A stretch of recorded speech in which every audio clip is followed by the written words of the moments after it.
Okay, in this video I'm going to do a run through of Winter 16 question paper 3, only from questions 2 to 8, and then I'm going to do from question 10 and 11 as well. Those are the main skills that you need for your upcoming exam. So the first thing I'm going to do is, it says using a suitable software package, open this web page here.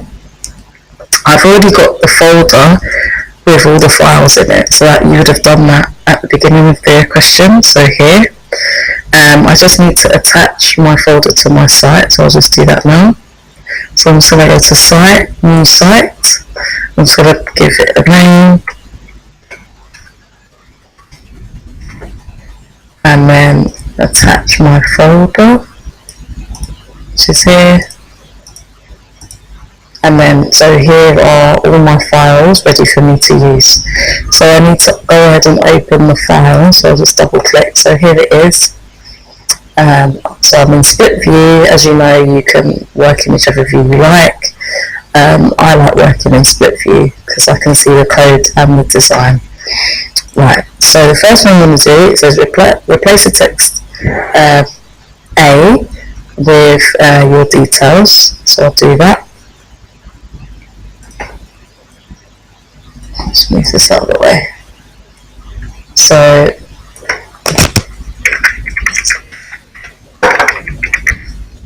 and then next thing is to replace image A with the image 163 beach. So I'll do that. So all I need to do, I'll just delete the text image A. I don't need the text there, just the picture itself. And to put the picture in, I'll just drag it into the cell. And this window will appear. I always put in the alternate text. So image of a beach. And then, okay, on that. So there's the beach. And then I'll just go back. So on question 3 now, it says replace the text image B with the image 163 logo. So again, I need to look for 163 logo. I'm just going to remove the text first. 163 logo. Image of logo. Okay, so here's the logo. And then it says we need to resize this image to 100 pixels high by 380 wide. So we're changing the height and the width. So that means that we need to make sure the aspect ratio is not maintained, so we can do both. So I'll click on the image, and in the properties section down below, you'll see the width and height. I need to untick the padlock. That's so that we can change the width and the height. So it should be 1000 pixels high by 380 wide. So that's so the image is now resized. It says make sure that appropriate text is displayed if the image is not available. So we already did that. We did the alternate text. And then it says using the most appropriate image from image 163 image 1 to 1638 to replace the text image C, D and E with firstly a chef preparing food. A couple of ways you can see what the images are. Let me just scroll across on this side because I'm replacing image C with a chef preparing food. If you click on assets here, you can then see the files, although they're still a little bit small. Some people might find it hard to see. If you still find it hard, just look in the folder. So you can see the chef is image 7. It might be quicker to do it that way. So with image 7, I'm just going to drag in. Again, chef preparing food.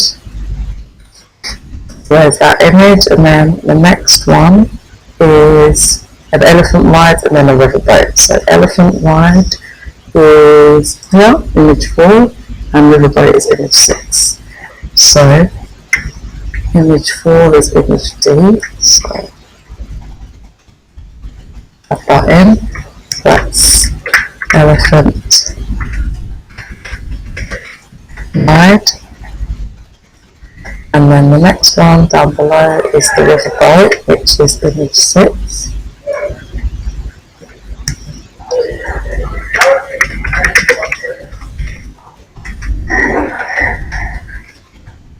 Okay, so I've put the images in, and that's it.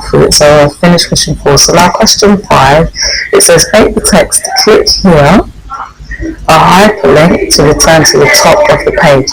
Before we can do the hyperlink, we need to create an anchor at the top of the page. An anchor is a point on the page that we can create a link to. So to create the anchor, I'm going to put my cursor. I could put my cursor at the top of the page here, and then you'll see that your cursor is now still in the body section, which is very important, but it's just above the table, and that's exactly where we want our anchor. So now, because that's where we want click here to move to when we press it. So I'm going to go to Insert, Named Anchor, and you need to give your anchor a name. So I'm just going to call mine Top because it's at the top of the page. Press OK. And you'll then see the code. That code should appear, and you'll then see a little icon of an anchor. That tells me that I've created my anchor now. So all I have to do now is go down to the text click here. And as you can see, I've got this in split view, so you can do this in either place. I'm used to looking in the code, so I'm doing it there, but you don't have to. So the text click here now needs to link to the anchor, so I'm highlighted click here, and I'm going to go to Insert, Hyperlink, and my link is going to be my anchor called Top, and how I would write it is I'd write #top. #top. That's OK. And so then you should see some other code appearing around the words click here. So we've got an A tag, that's a hyperlink tag, and you can see it's got A, href, H stands for hyperlink, so hyperlink ref equals top. So now if I click on that, if I go to live view, and I just scroll down to click here, it takes me up to the top of the page, which is what the exam wanted. I'll just take it out of live view. So that's that. That's question 5. So we've done all of this. I'll just highlight these. We've done those. So the next thing is question 6. It says make the text hothouse design a hyperlink to send an email message to this address with a subject line web design inquiries. So I need to look for the text hothouse design. It's a bit annoying with that in the way. Doesn't matter. So hothouse design is here. Here's the text that we're going to create an email link to. So this time we're not just creating a hyperlink, we're creating a link that's going to open up an email message. So it's called an email link. So I've highlighted that, and I'm going to go to Insert, Email Link, and it brings up this window here. Because I've done this before in a class demonstration, the email address is already here. In your exam, you would type in the email address. Yeah? You just type that in, and that's there. And then press OK. And you'll then see in the code, this mail to hothouse design appears, and it's also in the properties. What I need to do is I've got to add the code for the subject line in there now. So after the mail to email address, I'll just zoom in on this, just so you can see where I am. So I'm here in the properties. So I'm just going to put my cursor after UK. And now I need to put in the subject. And how we do this is we put a question mark, subject, equals, and then we need to put in the actual subject line, which is web design inquiry. So we put web. Because there's spaces between the words, we need to use the % and 20 as a space. That is a HTML code for a space. So that's why I'm using that. And then inquiry. Like that. So that's what you would have in there, and I'll just show you the code it's now, what I've written in, just so you can see. So this is what, let me just stretch this out. Oh, okay. So basically this is the code that you added. So from here I added question mark subject, and that's what's added now for the subject line. So the first bit was the email address, and then the subject line goes underneath. So that's how we do the email link. Then the next bit, so that question is now done. and then it says set the name for a target default window to self. I have done a separate video on this, but I'll do it in this question again. So basically what that means is that anytime we have a hyperlink in our web page, we can set up a default for the whole web page so that every hyperlink goes to the same window, opens up the same window. That's what they're asking for. And you put this in the head section. So here's the head section here. So I'm going to put my cursor after this title tag and just go to the next line, which is line 15. And the tag that we need to use to set up a default target window is called the base tag.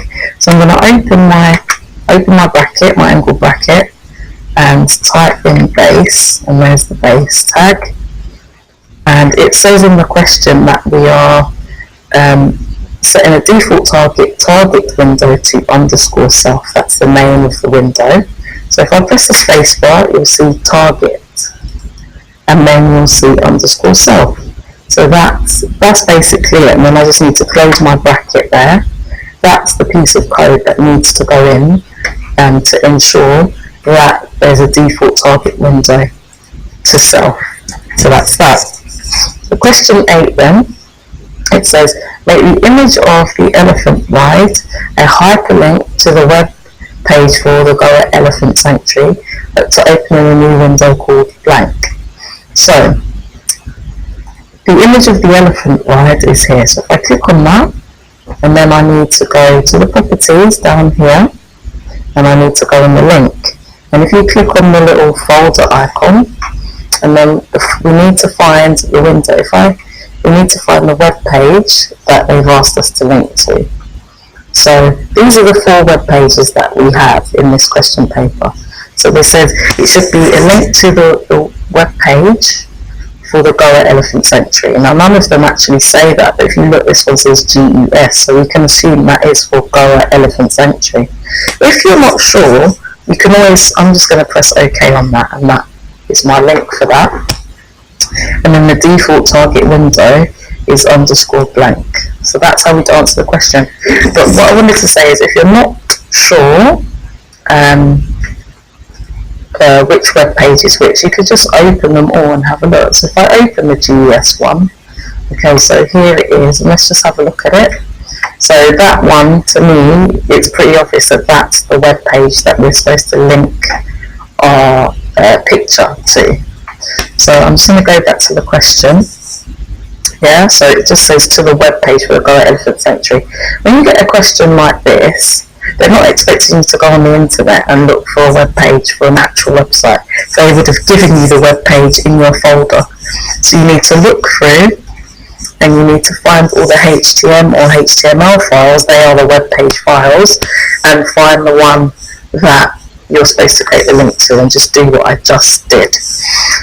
We're almost done with this. I just need to save the web page, and then it says display the web page in your browser and take a screenshot and put it in your evidence. So I'm going to save this. So, I was going to press Ctrl S, but I'll just show you how to do it here. So file save, and then to preview in the browser you can press F12 on your keyboard, or you can go to this globe icon and preview in Chrome, I would. And then, so here's my web page here. You can't see the whole thing, so what I'm going to do is just reduce the size of the page like this, so you can see everything. And then just take a screenshot and go to my evidence and put my screenshot in. Yeah, and then I would just crop this. Yeah, in fact, do you know what, it's best to just leave it, because you can see the whole web page and you can actually see the web address as well just up here, so it's best to probably just leave that. So that's all done as well, so the evidence is done here. And then the next thing we're going to do, once we've done that, is, we're not doing question 9 right now, we will cover this in detail next year. So we're going to do question 10 and 11, and then that's it. So it says, question 10, Firstly, it says a trainee has attempted to create a style sheet to organise tables and lists. This contains a number of errors and omissions. Make sure your style sheet contains no HTML and all colour codes are in hexadecimal. So it says open and edit the style sheet November 163 SS. So I'm just going to open that from here, and it's there. So as you can see, I've already got two tags in here, one for a table, one for an unordered list. As I told you before, personally, I find it easier to just delete all of this and start again, because in the question, you've been given exactly what tags you should have and what attributes you should have. So I'm just going to go through these. So with the first tag we're going to create is the table tag, and these are the attributes that we need in the table tag. So if you don't have this appearing, just click on refresh. You might see a refresh button, and then you can select. So I'm going to go here to new rule and select my tag, and then find the table tag and press OK. I need to look at the question. Yeah, this is going to be a bit annoying. I think I'm going to have to look at the question first, just so I know exactly what I'm doing. So it's hard to switch between the two. So there's several tags in here. We've got external border.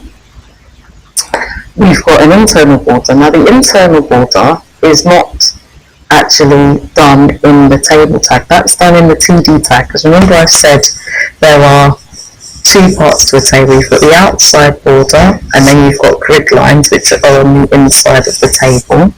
So that would be done in the TD tag. And we've got visible solid lines, external line with width of 4 pixels. Again, internal grid lines are done in the TD tag. And we've got all collapse, that's done in the table, and padding and spacing also done in the table. So if you see under the table tag anything that's internal, that's not done in the table tag, that will be done in the TD tag. So I'm going to go ahead and do all of this. So I just need to remember this colour code FFFF66, and the rest of it I should remember. So I'm going to go again, tag, table, and OK. So I need to go to border, and the colour is FFFF66.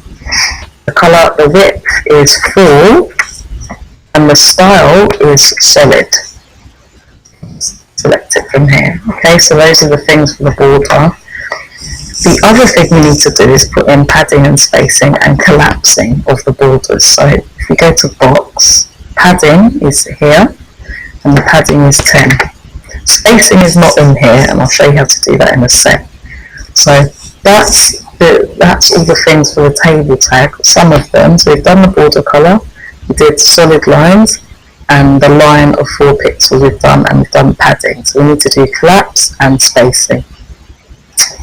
So spacing, there isn't actually like an attribute in the shortcut. So all I would do is just copy the padding tag or information. So we've got 2 now. We'll just change padding to spacing. That's how you would do it. And then we need to do border collapse. So I'm going to put my cursor after this semicolon, press the space bar, and type in border. And you should see border collapse down here, and it's collapse. Border collapse, collapse. And that's it. That's how we would collapse our borders. So those are all now done. The next thing we need to do is table cells. Now you should know when you see table cells, what tag is that? It's actually the TD tag. So that's that. So internal border colour and internal grid lines and padding and spacing will be done in TD. So I'm going to go ahead and do that. I need to remember the border colour, which is red, then green, then blue. So it's actually FF66CC.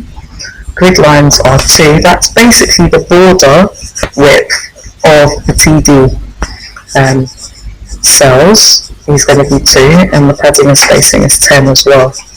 So let me just put my cursor on the new line, and then go to new rule, tag.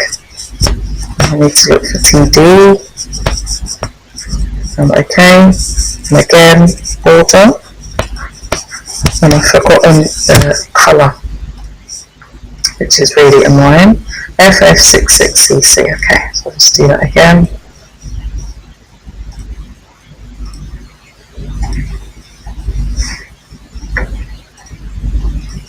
So border, FF66CC, width was 2, and then we need to put in the padding again, which is 10. And you can see here, like on my first one when I did the border, it just gave me border, and this time it's giving me border top right, bottom and left. It doesn't matter, they are the same. It just, sometimes it will come out like this, sometimes it won't. Yeah, if you're really bothered, you could just change this. If you don't want it to be as long as this, you could actually just change this and make it like this. So I could copy this and show you. But if you're not sure, then just leave it as it is, because you don't really need to bother with that. So this should be 2, and the colour I can just copy from here to here. And then that's actually the same. I just need to put the curly bracket back. Alright, but like I said, I would recommend that you just leave it as the wizard. However the wizard appears, just leave it like that. We do need to put our spacing in, so I'm going to copy it from here and put it below, because it's the same information in each tag, and this should be TD, not T-body. I put the wrong one in from the list.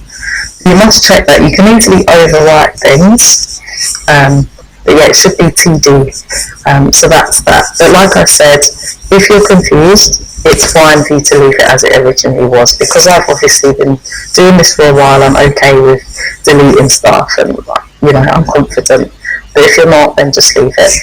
The last thing is the unordered list and square bullet points. So we need to, an unordered list, I'll go to new rule again, tag, unordered list. The tag for an unordered list is UL. So UL is there, press OK. And we need to put in, so that the bulleted list, so list category, list style type is square. And as you can see, there are different types in there, but square is the one we need. And that's it for that one. So that's how we would now write up these styles in our web page, in our style sheet. You don't need to worry about this question here. And it says we need to add our details as a comment to our style sheet and then save in our folder, which we would have already done. So I'm going to add my comment. Now remember, it said there should be no HTML in your style sheet. So the comment icon is here. We're not going to apply HTML comment because we've been told not to. So we're going to use the one just underneath, which is CSS. And that's it. And then I need to take a evidence screenshot of my style sheet. So we've skipped a few questions, and then I would definitely crop this, or you can use the stepping tool. This computer is not very good, so like I can't use all the features and functions as I would like. So that's the style sheet done, and then you can just resize that just to make it bigger. So we've done all of that, and then it says open the web page saved in step 8 in your editing software. So it should still be open in Dreamweaver, basically, that's what that means. And attach the style sheet that we just did after the inline style. So I'll just show you what that means. So I'm just going to save my web page, so file save, or you can click file save all, and that will just save everything in your folder. And then I can close my style sheet, I don't need that open.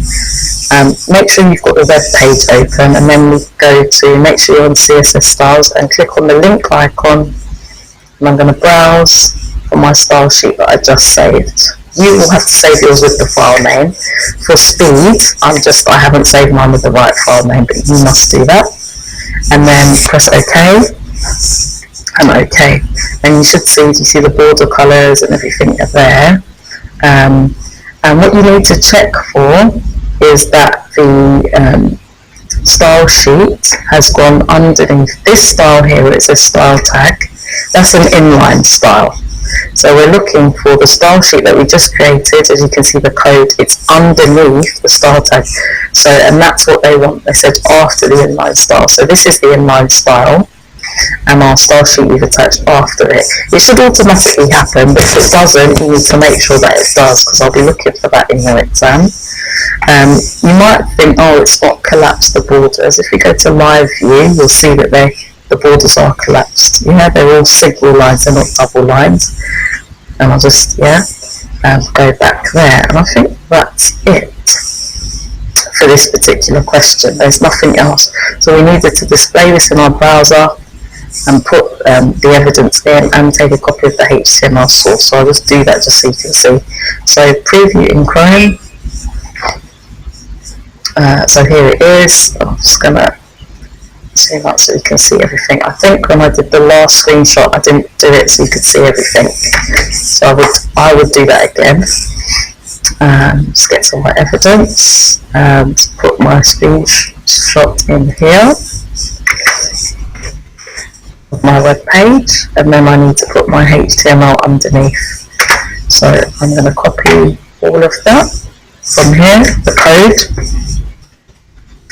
and place that in here. And I've told you already, not essential. If you don't do it, I'm not gonna, you won't lose marks or anything, but I just think it's better for you to remove spaces before and after the paragraph, so your text is not spread over so many pages, and just make it a bit smaller. It doesn't need to be really very big. Aim to get it on one page at least. If you can't, then fine. This is like on 1.5 pages, which is fine. It's just easier to read, and it's easier for you to check your work as well, because I would expect you to check your code when you've screenshotted it into your evidence, just to make sure everything's as there as it should be. And that's it for that question.